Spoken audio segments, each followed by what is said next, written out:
Rexall.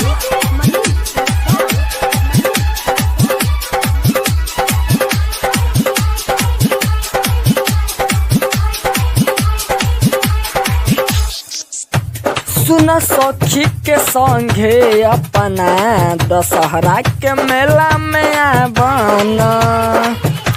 सुन सखी के संगे अपना दशहरा के मेला में आबना।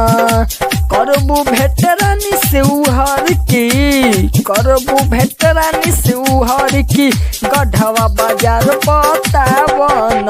सुन सखी के संगे अपना दशहरा के मेला में आबना। सुन सखी के संगे अपना दशहरा के मेला में आबना।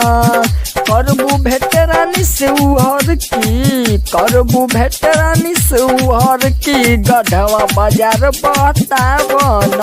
सुन सखी के संगे अपना दशहरा के मेला में आबना। DJ Manish Rexall.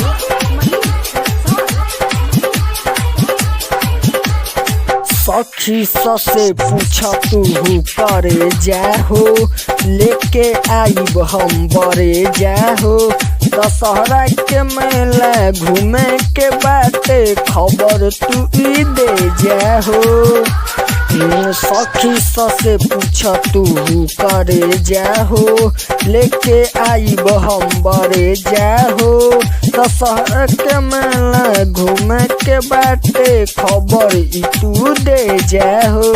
कके बहाना कौनो तू, कके बहाना कौनो तू, मम्मी के अपना मनावन।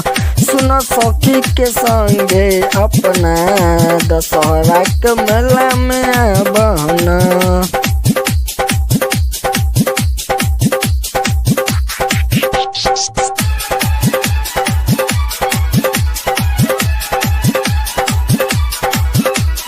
DJ Manish Rexall.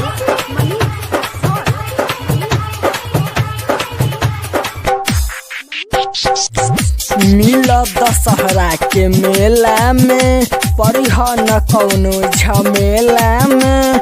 हमने के जोड़ी केहू न तोड़ी, खाई जिलेबी अकेला में।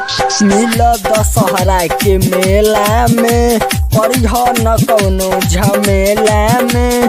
हमने के जोड़ी केहू न तोड़ी, खाई जिलेबी अकेला में। पहले धड़कन सुना तू, पहले सदाम सुना तू, राइटर महताब के तर पावन। सुन सखी के संगे अपना दशहरा के मेला में आबना।